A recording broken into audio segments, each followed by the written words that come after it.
I was at the one in the spring at Pinehurst, and most of the marketers that I talked to in the room had no idea what CCPA was, so really excited to see that. Okay, is this thing on? Most of the marketers I talked to didn't know what the CCPA was. So at show of hands, how many folks in the room are involved in privacy conversations at your businesses today? Awesome. So that's the exact right thing that should be happening. I think up until the CCPA, a lot of marketers just pushed off privacy law to their legal team. The reality is this is going to drastically impact how you do your job, how you meet and hopefully overachieve your guidelines and the metrics you're measured on. But ultimately, your organization's privacy posture is becoming a part of your brand. So what we're going to cover on pretty quickly is just some best practices that we're seeing in the market around how organizations are using modern privacy law to start to do more permission-based marketing and interject consent and preference management into your marketing strategy. So we'll go through a little bit of the regulatory landscape. I hold a couple certifications from the IEPP, so I'm happy to answer any questions from a non-legal standpoint if you guys have them. I'll talk through some of the best practices, and I'll give you a quick overview of what OneTrust does, and we're here the rest of the show. We're happy to answer any questions and follow up as well. So we talked a lot about the CCPA. It's obviously very prominent. It represents what is a much larger movement from a consumer expectation standpoint. So currently today, I pulled this down this morning, there are 22 state laws that are either proposed or passed within the U.S., so certainly CCPA has a lot of teeth. It represents a pretty significant market for most of the brands in the room.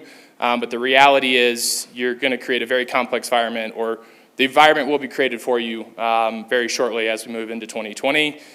Same story from a global standpoint. So all of the countries highlighted here all have modern privacy laws. Most of those modern privacy laws have some of the same core tenets, introduces a lot more ownership and responsibility around personal information and how it's protected. What those laws have done is really pitted the marketing organization and really the revenue driving components of the business with the regulatory and we don't want to be a headline parts of the business. So your legal teams are trying to make sure you guys don't get fined. They're trying to make sure you're not in the news. Marketers are trying to drive top or bottom line performance. There are all of these different engagement tools that you're using. I'm sure there's billions of dollars worth of spend in MarTech just in this room alone. The problem is that those two opposing forces put your customer at the middle of that intersection. And is anyone, I think we used Bank of America this morning. Anyone from Bank of America in the room? Good, some use them as an example. So if you're a consumer, take your marketer hat off, your customer engagement or data hat off, and you find out that because of this new law, you now have the ability to opt out of digital trackers. You have the ability to request access to your data or delete your data. You have all of these new rights afforded to you, and you go to a brand like Bank of America. Do you expect to see that all in one place? I mean, the reality is a normal consumer does not understand the concept that those are all very different things. Our web team manages our digital consent. Our marketing team is going to manage our email subscriptions. Our legal team manages our privacy policy. And then our customer care team is doing these consumer rights requests. And they've all bought point solutions to solve very specific problems. Creates a really terrible experience for the consumer and is ultimately going to be one of the big driving forces for actual adoption of these privacy laws because they don't feel like they have a choice. And the reality is, does everyone know the story of how the CCPA came about?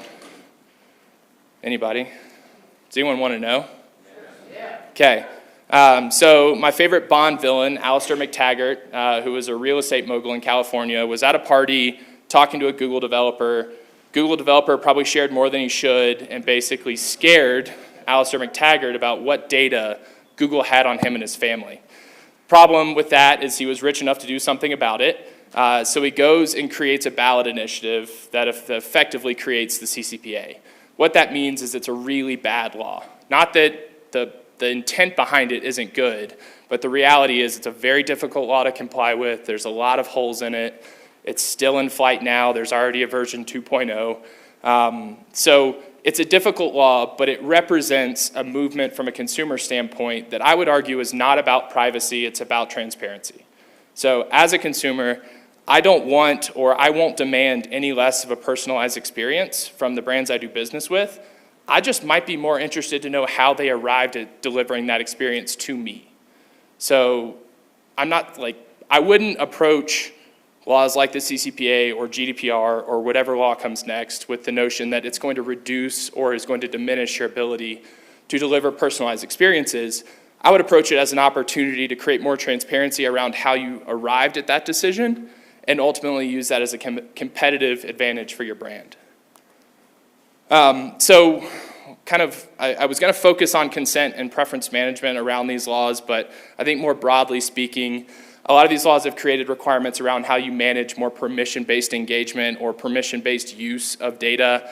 GDPR has more specifics around consent. CCPA is really more around consumer rights. Ultimately, there are a lot of opportunities that you can leverage when you are collecting consent to still use those engagement technologies. But once you start thinking about managing consent, you're going to need to put a very robust solution in place to do that. From that point, now you can start using that same mechanism, that same collection point, to collect more granular preferences around how someone wants to be engaged. So maybe you start with consent, and then a couple months later, you start manage more granular communication preferences, or you tie this into the subscription mechanisms you're already using. Ultimately, start asking how someone wants to be engaged. And don't ask every question, because in most cases, you're going to be able to tell a consumer more about what they want than they can tell you. But if you can ask little tidbits, you start to get buy-in from the consumer around communicating with you and around building out that relationship and ultimately being able to drive more value for your brand. So what we see, or really from a best practices standpoint, how we see organizations putting this in practice is actually trying to centralize all of those different concepts into one UI. So this is within a My Accounts page. This is a part of a customer portal where someone can come in. They can understand maybe what preferences, what they've opted into, what they've opted out of. Maybe you want to also disclose what you've inherently opted them into or what sort of profile you've built around them. It's the same place where you might want to give them the ability to manage their contact details, maybe update their contact details where they need to.